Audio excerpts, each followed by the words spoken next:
नमस्कार विद्यार्थी मित्रो. नमस्कार. आजच्या लेक्चरमध्ये टायटल तुमच्या समोर आहे केपी होरारी नंबर.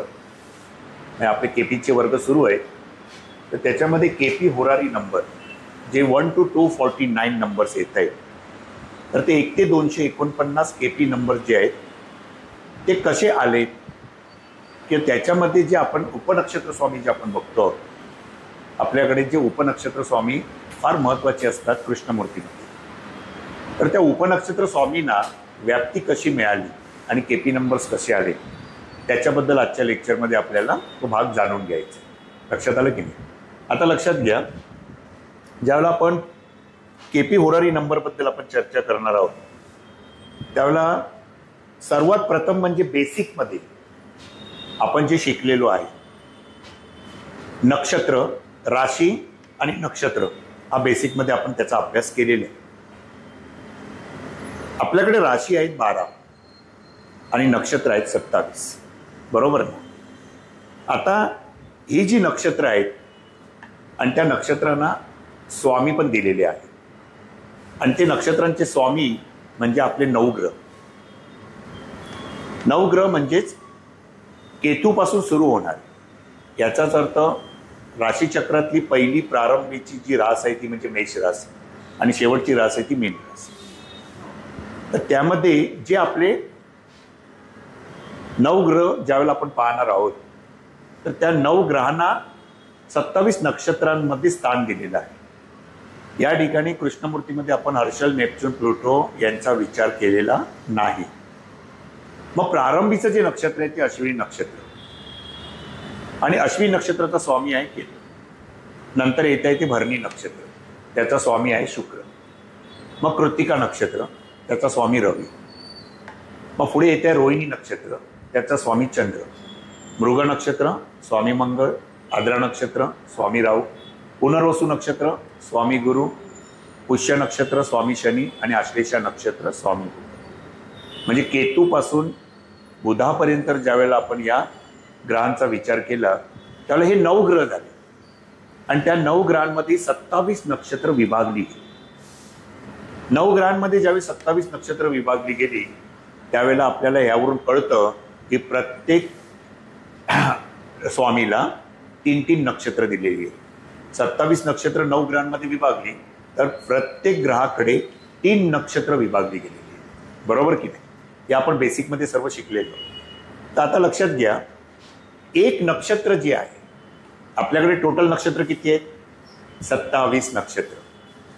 पण आकाश आपण ज्या वेळेला पाहतोय एक वर्तुळ तर ते 360 डिग्री आहे. त्या 360 डिग्रीमध्ये ज्यावेळेला आपण 12 राशी विभागल्या त्याला प्रत्येक राशीला मालकी मिळालेली आहे, स्वतंत्र मालकी 30-30 अंशांची समान लागते. पण याच्यामध्येच 30 अंशामध्येच पुन्हा नंतर नक्षत्र पण विभागली गेली. म्हणजेच काय की एक रास 30 अंशाची तर एक रास 2.25 नक्षत्राची. म्हणजेच 360 डिग्रीमध्ये 360 डिग्रीमध्ये ज्यावेळी आपण स्वतंत्ररित्या 27 नक्षत्र विभागतो त्यावेळी प्रत्येक नक्षत्राला व्याप्ती समान व्याप्ती मिळाली, ती म्हणजे 13°20 कलेची. बरोबर आहे? 13°20 कला ही समान व्याप्ती मिळाली.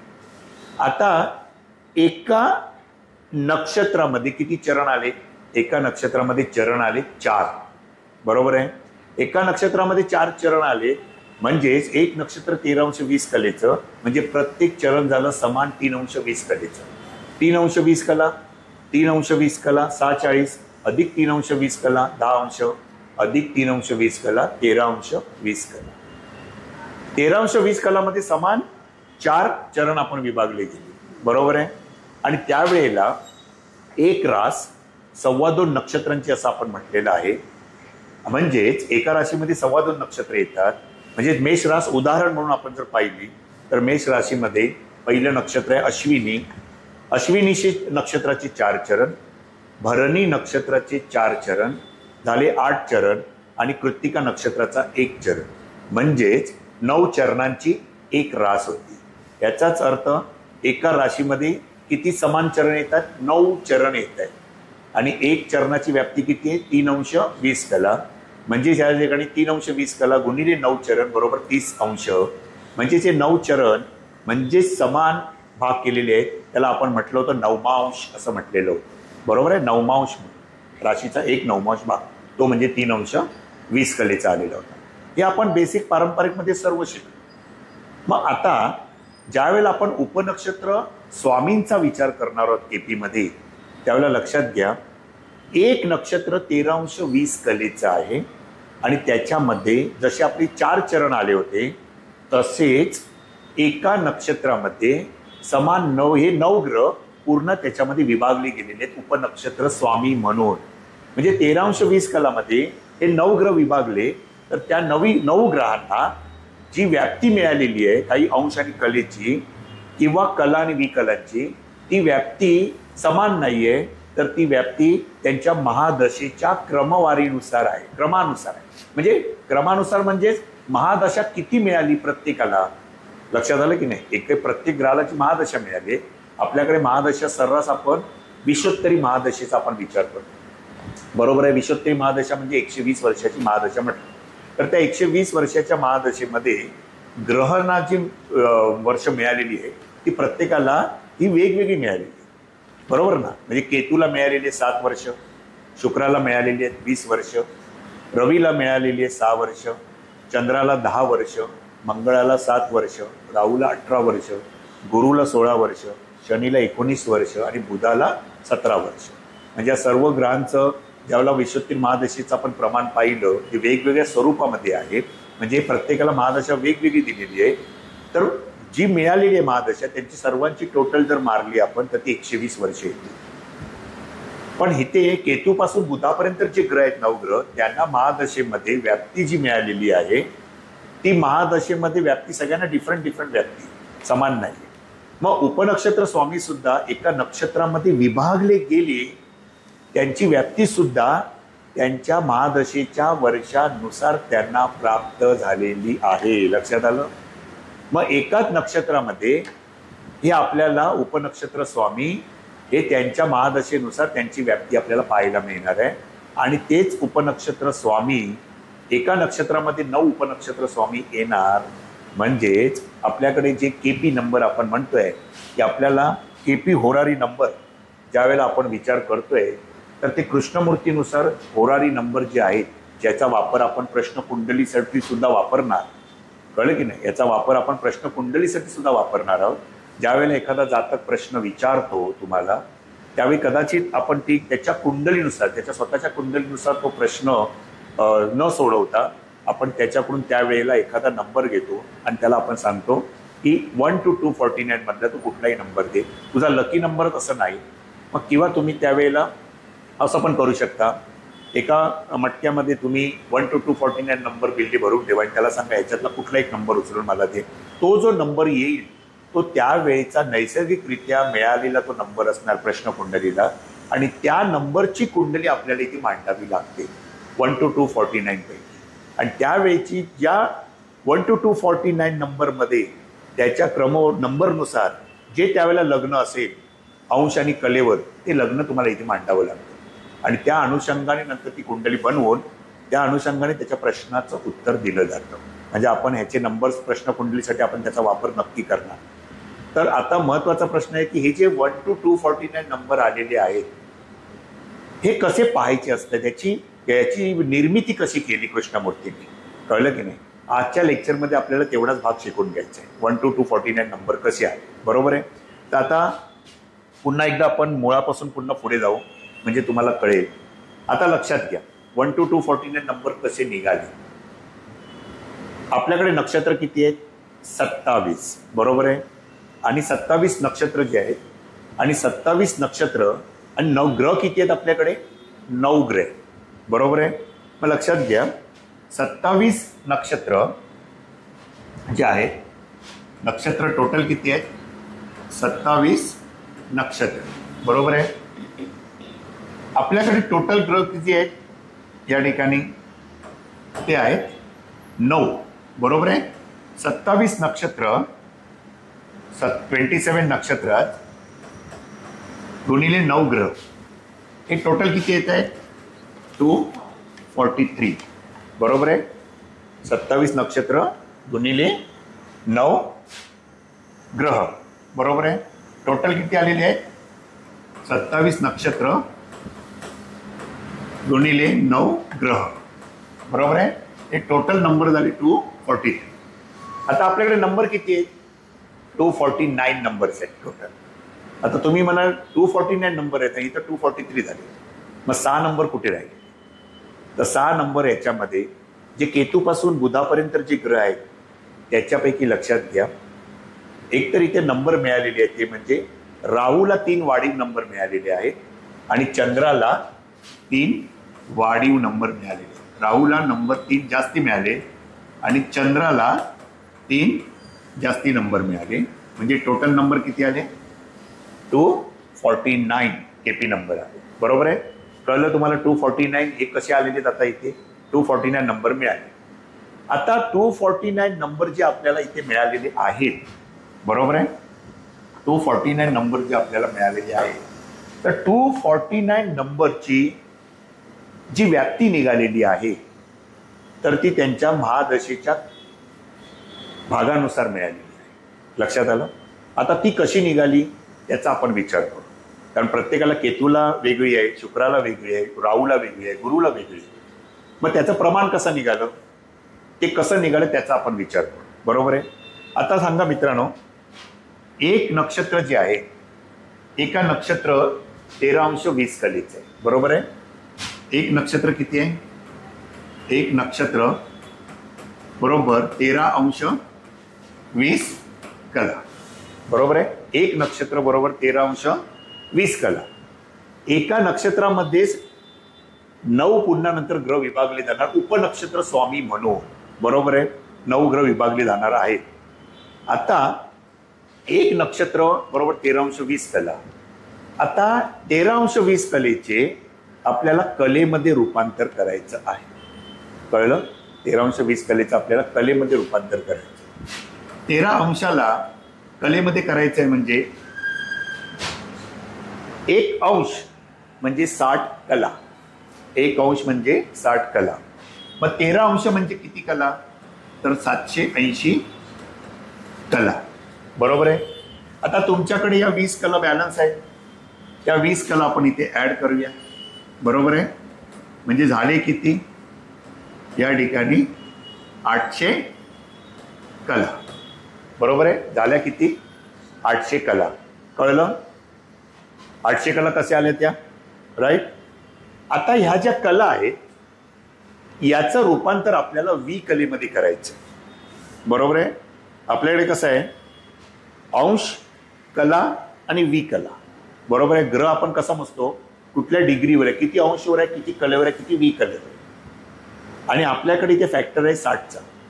याचाच अर्थ 60 कला पूर्ण होतात त्यावेळेला 1 कला पूर्ण होते, 60 कला पूर्ण होतात त्यावेळेला 1 अंश पूर्ण होतो आणि 30 अंश पूर्ण होतात त्यावेळेला 1 रास पूर्ण होतो, बरोबर आहे. आता एक नक्षत्र कितीचं होतं? 13° कलेचं. म्हणजे त्याच्या टोटल कला किती झाल्या? 800 कला. आता या कलेचं रूपांतर आपल्याला करायचं आहे कलेमध्ये. काय करायचं आहे? कलेमध्ये. मग कलेमध्ये रूपांतर करायचं आहे म्हणजेच काय करणार? 60 कला म्हणजे 1 कला. मग 800 कलाच्या कला करायच्या आहेत म्हणजे 800 गुणिले 60 म्हणजे हे आले 4820 कला. तर किती आले? 4820 कला. कळलं? आता 4820 कला हे प्रमाण आपल्याला मिळालेलं आहे. पण 4820 कला, आता ह्या 4820 कला आलेल्या आहेत आणि आपल्याकडे विश्वोत्तरी महादशा आपण म्हणतो 120 वर्ष. म्हणजे 120 वर्ष विश्वोत्तरी महादशा. मग 4800ला 120 वर्षामध्ये प्रत्येक वर्ष म्हणजे 1 भाग असं आपण पकडूया. तर एका वर्षाला किती? 4820 कला या 120 वर्षासाठी आल्या तर 1 वर्षासाठी प्रमाण काय असेल? कळलं? मग ह्याला 1 वर्ष भाग, 1 वर्ष हा 1 भाग असा आपण समजू. तर 4820 कला 120 वर्षासाठी, मग 1 वर्षासाठी किती? तर 4800 डिवायडेड बाय 120 म्हणजेच काय आलेलं आहे? एक मिनिट, इथे आपल्याला 4,800 नाही म्हणत, 48,000 वी कला. माफ करा, इथे किती आहे? 80. 800 गुणिले 60 याचं रूपांतर केलं वी कलेमध्ये तर 48,000 वी कला. ओके, 48,000 वी कला आलेले आहेत. 48,000 वी कला या 120 वर्षासाठी आपण पकडूया, कारण आपल्याकडे विश्वोत्तरी महादशा आहे. मग विश्वोत्तरी महादशा म्हणजेच 120 वर्ष. 48,000 वी कला या 120 वर्षामध्ये जर डिवाइड केल्या गेल्या तर एक वर्ष भाग म्हणजे किती? कळलं की नाही? एक वर्षासाठी किती? म्हणून 48,000 डिवायडेड बाय 120. तर या ठिकाणी आपल्याला समजेल की एका वर्षासाठी म्हणून समान भाग आला 400 वी कला. किती आला? 400 वी कला. बरोबर आहे. म्हणजे एक वर्षाला भाग किती दिला? 400 वी कला. 400 वी कला हे प्रमाण आपल्याला मिळालं. आता हे प्रमाण आपण जे 9 ग्रह आहेत म्हणजे जे आपल्याला उपनक्षत्र स्वामी म्हणून पकडायचे आहेत ते उपनक्षत्र स्वामींना प्रमाण किती येईल अंश आणि कला याचा विचार आपल्याला करायचा आहे. आता एक वर्षासाठी भाग किती आलेला आहे? तर एक वर्षासाठी भाग आलेला आहे तो म्हणजे 400 वी कला. बरोबर आहे. एक वर्ष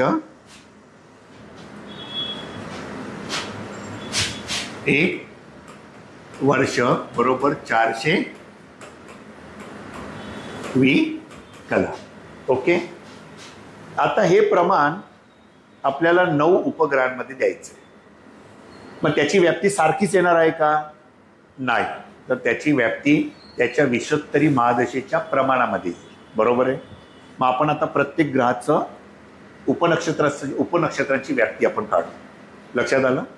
आता लक्षात घ्या, आता व्याप्ती आपल्याला ज्या वेळेला काढायची आहे ग्रहानुसार त्याला प्रथम आपण पाहू.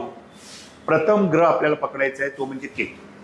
का केतू पकडणार? कारण नक्षत्र जी 27 आहे त्याचं प्रारंभीचं नक्षत्र आहे अश्विनी नक्षत्र आणि अश्विनी नक्षत्राचा स्वामी कोण आहे? केतू. म्हणून केतूला आपण हे करू, केतूचा विचार करू. केतूचा विचार केल्याच्या नंतर या ठिकाणी आपण केतूला विश्वोत्तरी महादशेमध्ये किती वर्ष दिलेली आहेत? केतूला विश्वोत्तरी महादशेमध्ये 7 वर्ष दिलेली आहे. बरोबर आहे. आता विश्वोत्तरी महादशेमध्ये केतूला 7 वर्ष दिली. मग केतूची व्याप्ती किती आहे? तर ती आपल्याला केतूची व्याप्ती आपल्याला अंश आणि कलेमध्ये करायची. बरोबर आहे. अंश, कला आणि वी कला. अंश, कला आणि वी कला यामध्ये ठेवायची. एक वर्षाला प्रमाण मिळालेलं आहे 400 वी कला. मग 7 वर्षांसाठी किती? केतूला 7 वर्ष दिली आहेत म्हणजे 7 वर्षांसाठी किती? बरोबर आहे. तर आता लक्षात घ्या, एक वर्षाचं प्रमाण 400 वी कला, मग 7 वर्षांसाठी किती? कारण केतूला महादशा किती आहे? विश्वोत्तरी महादशेमध्ये किती भाग मिळाला? 7 वर्षांचा. ओके.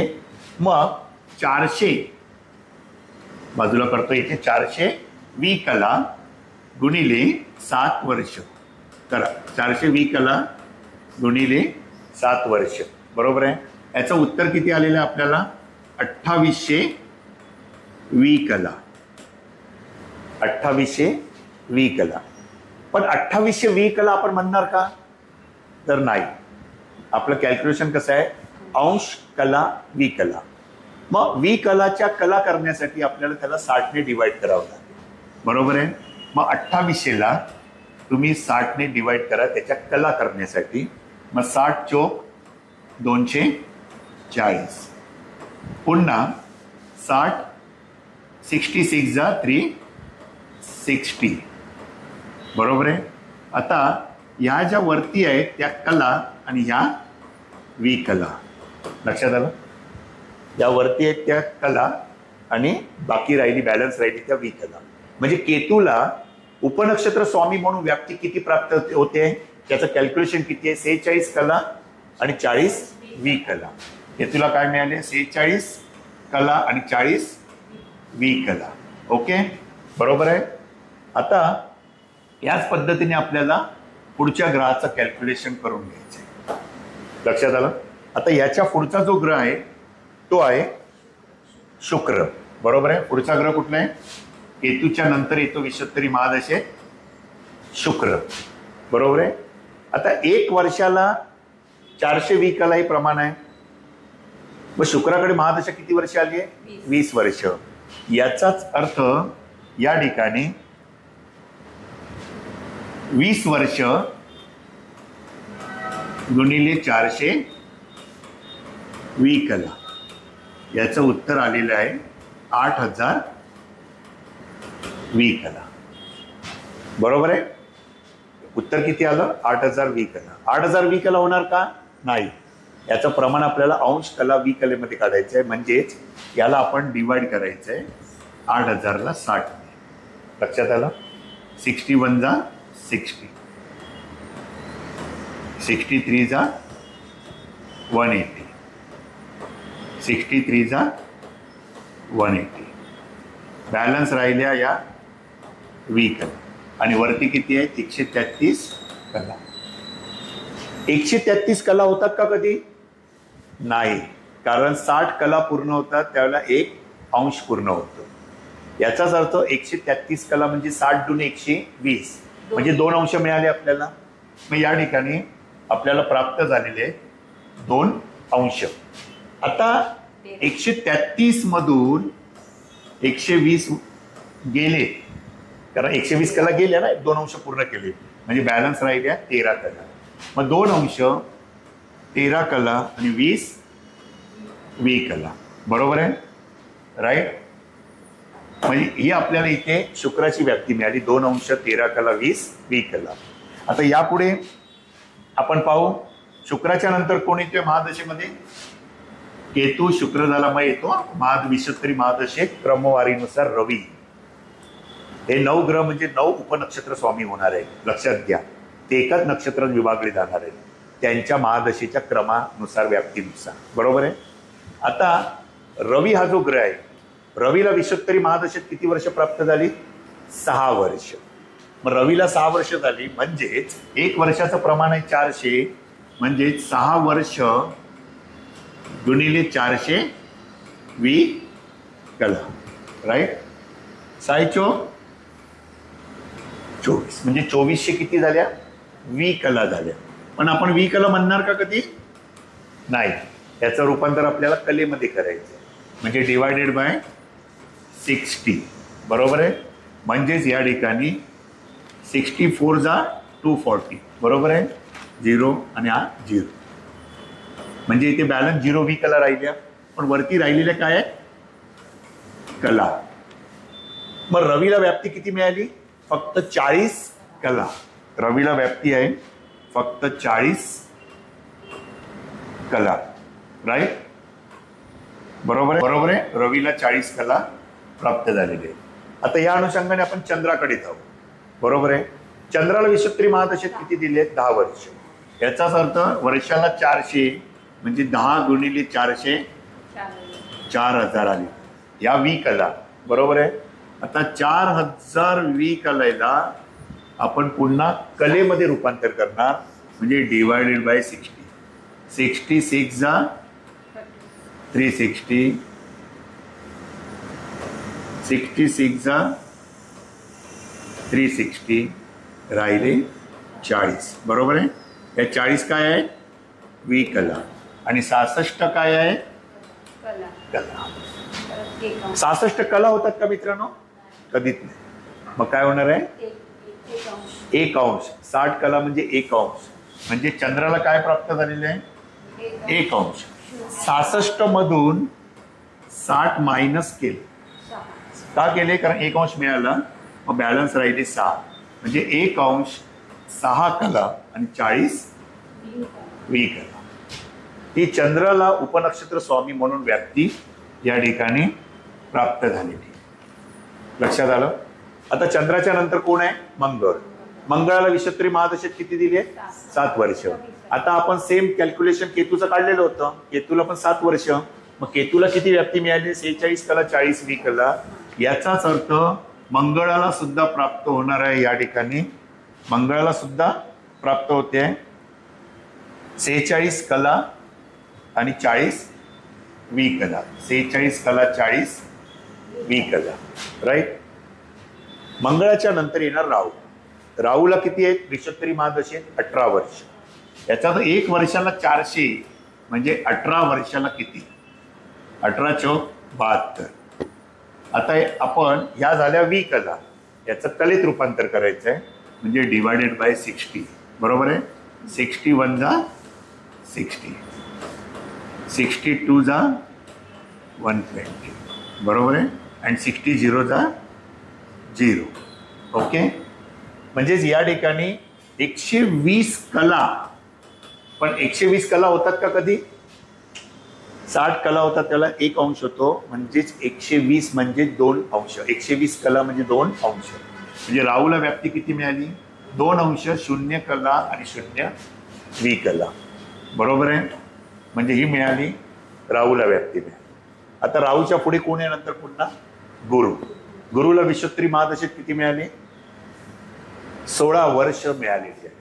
याचाच अर्थ वर्षाला 1 वर्षाला 400 म्हणजेच 16 वर्षाला किती? बरोबर आहे. 1 वर्षाला 400 म्हणजे 16 वर्षाला किती? 16 गुणिले 400 म्हणजे 16 चौक 64. 6400 डिवायडेड बाय 60. कारण या बी कला आपल्याला कलेत रूपांतर करायचं. 61 जा 60, 40ला जाणार नाही म्हणून पुन्हा 0 घेतलाय आणि पुन्हा 0. 66 जा 360 म्हणजे राहिले बॅलन्स 40 वी कला. 40 वी कला मिळाल्या. पण वरती मिळाली 106 कला. पण 106 कला होणार नाही. मग काय होणार आहे? 60 कला पूर्ण होतात 1 डिग्री. म्हणजे 1 डिग्री जर मिळाली मग 106 मधून आपण 106 मधून 60 मायनस केले तर राहिले 46. मग 46 काय आहेत? या कला आणि 40 वी कला मिळाले. बरोबर आहे. आता पुढचा ग्रह मिळालेला आहे तो म्हणजे शनी. शनीला विषुत्तरी महादशेत किती आहे? 19 वर्ष. याचाच अर्थ या ठिकाणी 400, एका वर्षाला 400 म्हणजेच 19 इयर्सला किती? बरोबर आहे. शनीला विषुत्तरी महादशेत 19 वर्ष मिळाले. 19 चौक 76, 7600. पुन्हा याच्या वी कलांच्या कला करणार डिवायडेड बाय 60. 61 जा 60, 6 राहिले, 7 सांगितलं 1 0. 62 जा 120, 66 जा 360 राहिल्या 40 आपल्याकडे वी कला. आणि या आहेत कला. 126 कला म्हणणार का? नाही. मग 60 कला म्हणजे 1 अंश म्हणजे 120 कला म्हणजे 2 अंश म्हणजे 2 अंश.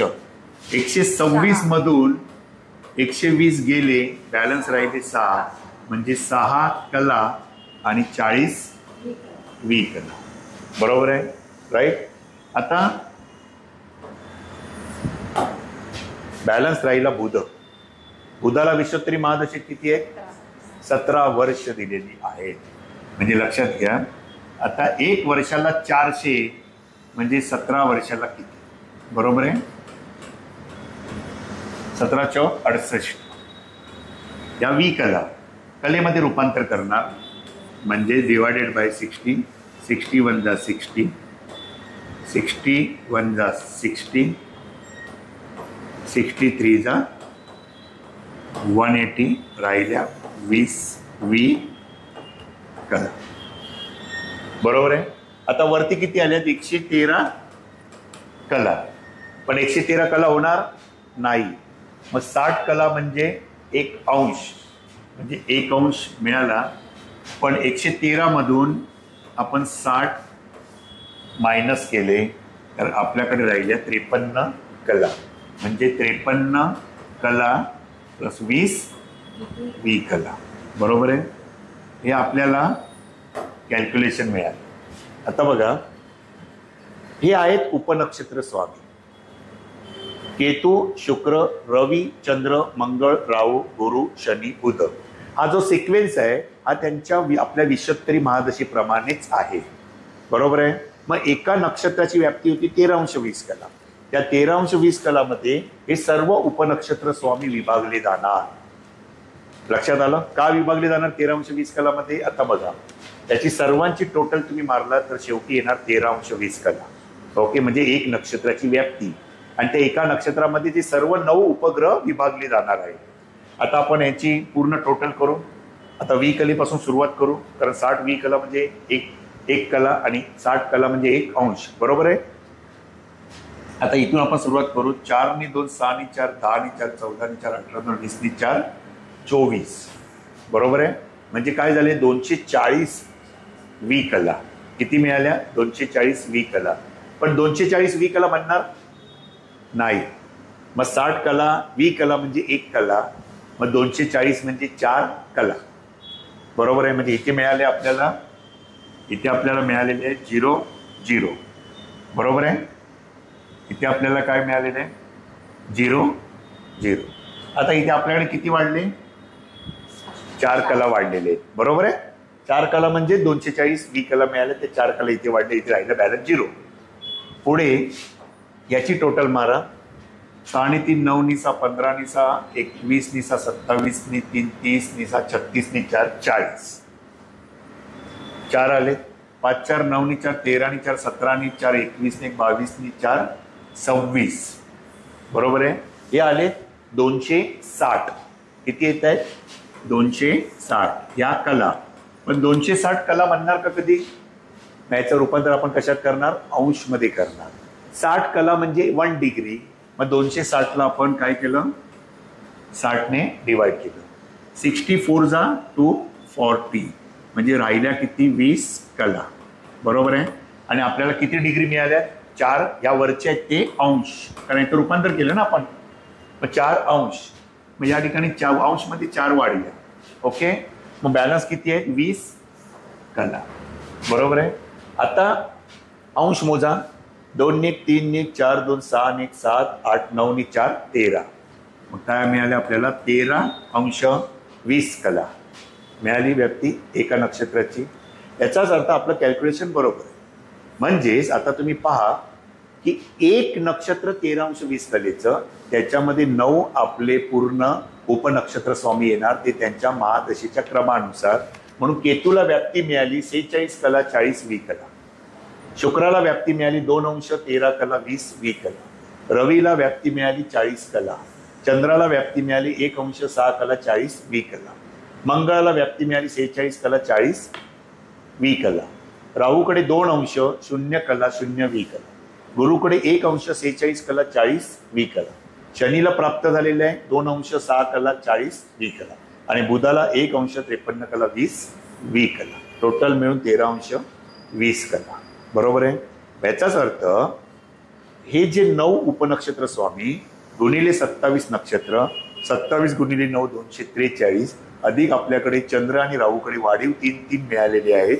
म्हणजे हे 6 विभाग म्हणजे 249 केपी होरारी नंबर येत आहेत. बरोबर आहे.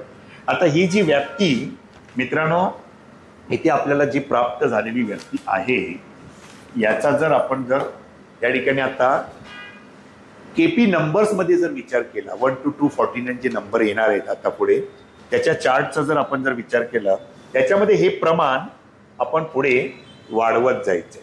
बरोबर आहे. आता बघा तुमच्याकडे हे केपी नंबर दिलेले आहेत 1 to 249, जे आपल्याला मेष रास, प्रारंभीची रास आहे मेष रास, आणि त्यामधलं पहिलं नक्षत्र आहे अश्विनी. कारण एक रास 30 अंशाची, एका राशीमध्ये 2.25 नक्षत्र, एका नक्षत्राची व्याप्ती 13 अंश 20 कला. म्हणून मेष राशीमध्ये अश्विनी नक्षत्र पहिलं येतं 13 अंश 20 कला. बरोबर आहे. अश्विनी नक्षत्र येत आहे या ठिकाणी 13 अंश 20 कला. राईट. अश्विनी नक्षत्राची व्याप्ती काय आहे?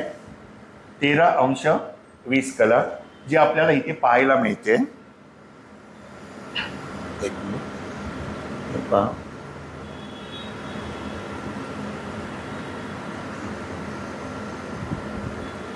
गेलो वाटतं.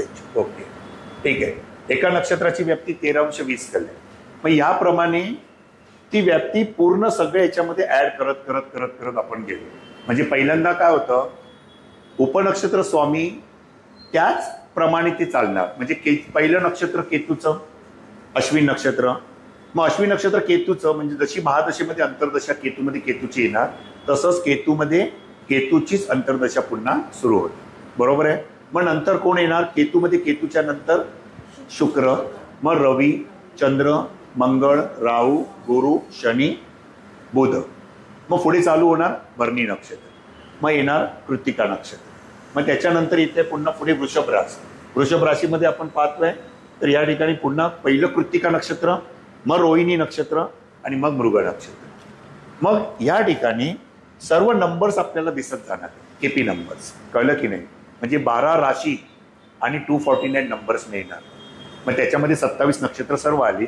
मग 27 गुणिले 9 243 अधिक 6 नंबर वाढीव आपल्याकडे मिळणार आहे. ते म्हणजे बघा, आता तुम्ही केपी चार्टमध्ये पहा, तुमच्याकडे जी प्रिंटआउट दिलेली आहे त्याच्यावर जर तुम्ही पाहिलं तर नंबर 22 केपी नंबर जो पाहिला आपण, नंबर 22, तर त्या ठिकाणी सुद्धा तुम्हाला दिसतोय रवी आणि राहू. आणि नंबर 23ला सुद्धा तुम्हाला दिसतोय रवी आणि राहू. बरोबर आहे. हा बघा, नंबर 23ला सुद्धा रवी राहू तुम्हाला पाहायला मिळालेले आहे. बरोबर आहे. म्हणजे मेष राशीमध्ये जे कृत्तिका नक्षत्र आलं आहे 22 नंबरला जे संपलेलं आहे तिथे रवी राहू आला, आणि नंबर 23ला पण रवी राहू आलेला आहे. त्याच्यानंतर पुढे जाऊन आपण जर पुन्हा त्याचा सिक्वेन्स जर तुम्ही पाहिलात तर तुम्हाला कळून येईल की या ठिकाणी पुनर्वसू नक्षत्र पहा. पुनर्वसू नक्षत्रामध्ये जर तुम्ही पाहिलात तर नंबर 62ला जर तुम्ही पाहिलात तर 62ला तुम्हाला कळून येईल गुरुमध्ये चंद्राची उपनक्षत्र स्वामी म्हणून व्याप्ती आहे बघा. बरोबर आहे. नंबर 62 पहा. नंबर 62ला गुरुमध्ये चंद्र उपनक्षत्र स्वामी म्हणून, नंबर 63ला सुद्धा गुरुमध्ये चंद्र उपनक्षत्र स्वामी म्हणून आले. म्हणजे चंद्राकडे इथे पुन्हा वाढीव नंबर आलाय. आता याच सिक्वेन्सने तुम्ही पुढे गेलात तर तुम्हाला कळेल की पुढे नंबर 105ला रवी आणि राहू आलाय बघा केपी नंबरला. नंबर 105 बघा, रवी आणि राहू इथे तुम्हाला दाखवला गेलेला आहे. नंबर 105ला रवी आणि राहू. त्यावेळेला तुम्हाला कळून येईल की रवी आणि राहू या ठिकाणी पाहायला मिळतोय. त्यावेळी नंबर किती होता तो? 105. आणि त्याच्यानंतर नंबर 106ला सुद्धा पहा. नंबर 106ला सुद्धा तुम्हाला दिसून येईल रवी आणि राहू 106ला सुद्धा दिसतो. राईट. नंतर पुढे तसंच आपण पुढे गेल्याच्या नंतर आपल्याला कळेल की विशाखा नक्षत्र पहा. विशाखा नक्षत्राला नंबर 145ला पहा. तुम्हाला विशाखा नक्षत्र आणि चंद्र म्हणून उपनक्षत्र स्वामी दिसतोय नंबर 145ला. म्हणजे चंद्राला इथे पुन्हा वाढीव मिळाला. आणि नंबर 146ला पुन्हा आपल्याला पाहायला मिळत आहे, तो म्हणजे गुरुमध्ये चंद्र दिसला. आता तसंच पुढे जर त्या सिक्वेन्सने तुम्ही गेलात तर तुम्हाला कळून येईल नंबर 188ला तुम्हाला रवीमध्ये राहू दिसला. नंबर 188ला तसाच नंबर 189ला पण पहा. 189ला तुम्ही पाहिल्याच्या नंतर कळेल पुन्हा इथे रवी आणि राहू आलेले, म्हणजे राहूकडे पुन्हा वाढीव अंक आले. आता पुढे तसंच आपण पाहिल्याच्या नंतर आपल्याला दिसेल की नंबर 228ला पहा मित्रांनो, केपी नंबर 228, पूर्व भाद्रपदा नक्षत्र गुरुचं आणि त्याच्यात उपनक्षत्र चंद्र. बरोबर आहे. उपनक्षत्र चंद्र म्हणून आलेला आहे. हा दिसला.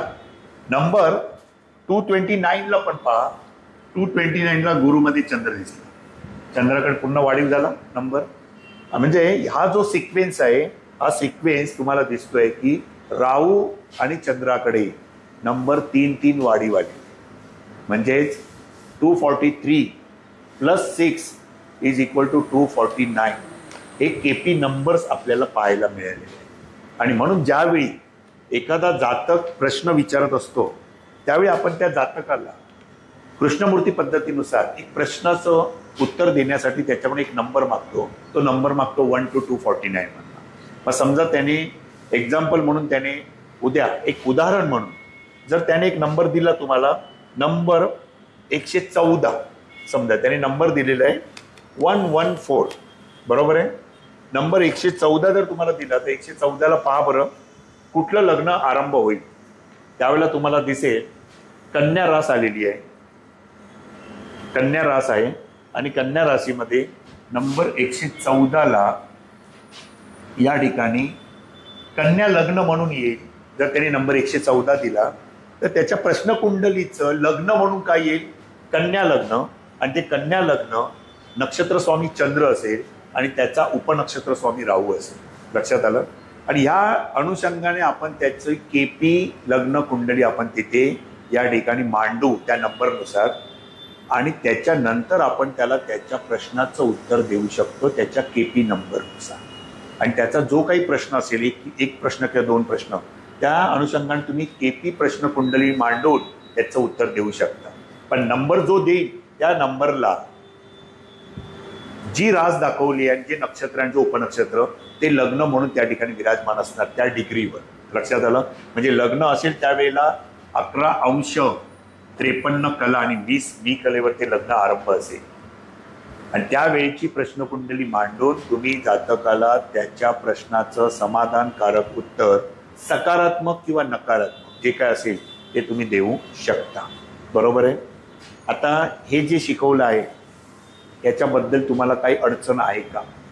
सर, याचा अर्थ जेव्हा मल्टिपल क्वेश्चन्स कोणाला असतात तर आपण हा केपी नंबरचा यूज करू शकतो. ज्यावेळेला एखादा जातक अगदी मनापासून प्रश्न विचारत असतो काही वेळेला, त्यावेळेला तुम्ही या केपी नंबरचा सर्रास वापर करू शकता आणि त्या वेळची कुंडली मांडून त्या केपी नंबरनुसार तुम्ही त्याला नक्की त्याचं उत्तर प्रश्नाचं देऊ शकता. आणि ते प्रश्नाचं उत्तर जे काय असेल ते असं नाही की सकारात्मकच असायला पाहिजे, ते नकारात्मक पण असू शकतं.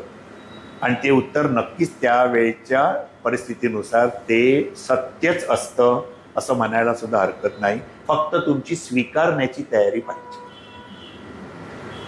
माझ कळलं तुम्हाला लोकांना की 249 नंबर्स कसे आले. पण प्रश्न विचारताना तो एकच प्रश्न असला पाहिजे की परत दुसरा प्रश्न विचारला तरी तसंच येणार? प्रश्नाचं स्वरूप काय आहे? वेगळा प्रश्न असेल. वेगळा प्रश्न आपण घेऊ शकतो म्हणजे पण सर्रास जर तुम्ही एका प्रश्नासाठी कुंडली वापरू शकता. म्हणजे आता एखादा व्यक्ती आता उद्या तो म्हणतोय की मला बाहेरगावी जायचं आहे, परंतु गडबड अशी आहे की माझा व्हिसा आला नाही. जोपर्यंत व्हिसा मिळत नाहीये तोपर्यंत तो बाहेरगावी जाऊ शकणार नाही.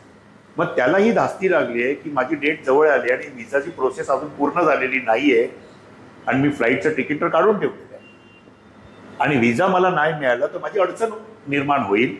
मग त्यावेळेला तो प्रश्न विचारतोय तुम्हाला की मला व्हिसा मंजूर होईल का, व्हिसा मिळेल का, माझी इच्छा पूर्ण होईल का. मग त्यावेळेला तुम्ही त्याच्याकडून एक नंबर घेऊ शकता, केपी नंबर 1 to 249. आणि 1 to 249 मधला कुठलाही नंबर मला दे. जो तुझा लकी नंबरच असला पाहिजे असं नाही, कारण बहुतेक वेळेला जातक आपला लकी नंबर देतो तर लकी नंबर नाही. म्हणून तुम्ही 1 to 249 पैकी एक पुस्तक सुद्धा त्याच्या पुढे त्या पेजेसचं ठेवू शकता. त्यानंतर कुठले पेज ओपन कर, मग त्या पेजवर तो नंबर येऊ शकतो. तो नंबर पहा कुठला आहे आणि तो नंबर जो देईल त्या नंबरची कुंडली तुम्हाला मांडावी लागेल आणि त्यानुसार मग नंतर तुम्ही त्याच्या प्रश्नाचं उत्तर द्या. व्हिसा कुठे मिळणार? यस, कुंडलीतलं तृतीय स्थान म्हणजे व्हिसा, कारण ते डॉक्युमेंटेशन्स आहेत सगळं. आपण कुंडलीच्या तृतीय भागावरून आपण डॉक्युमेंटेशनचा विचार करतो. व्हिसा आपण सगळं तृतीय स्थान विचार करतो. त्याची स्वतःची पारंपरिक कुंडली पण बघायची. त्याची कुंडली आहेच. त्याची कुंडली दाखवतेच आहे त्याला की परदेश गमनाचा योग आहे. परदेश गमन केव्हा होईल तर परदेश गमनासाठी कुंडलीतली कुठली स्थानं आवश्यक आहेत तर लक्षात घ्या, परदेश गमन म्हणजे कुंडलीमधलं 12वं स्थान, त्याला सपोर्ट करत आहे पुन्हा नंतर 9वं स्थान. दूर देशस्थ प्रवास होणार आहे, दूरचे प्रवास आहेत 9वं स्थान. आणि तृतीय स्थान पण होणार आहे का, कारण तृतीय स्थान तुमच्या चतुर्थाचं व्ययस्थान. कारण मी परदेशात जाणार म्हणजे मला माझं घर सोडावं लागणार, मला माझं राष्ट्र सोडावं लागणार. चतुर्थ स्थान म्हणजे तुमचं घर, भूमी, तुमचं राष्ट्र. म्हणून कुंडलीमध्ये आपण काय म्हणतोय की परदेश गमनाचा योग आहे की नाही याच्यासाठी परदेश गमन मुख्यत्वे आपण 12वं स्थान, तो भाव सगळ्यात महत्वाचा, कारण ते तू परलोकवासी झाला आणि परदेशवासी झाला असं आपण म्हणतो आहोत.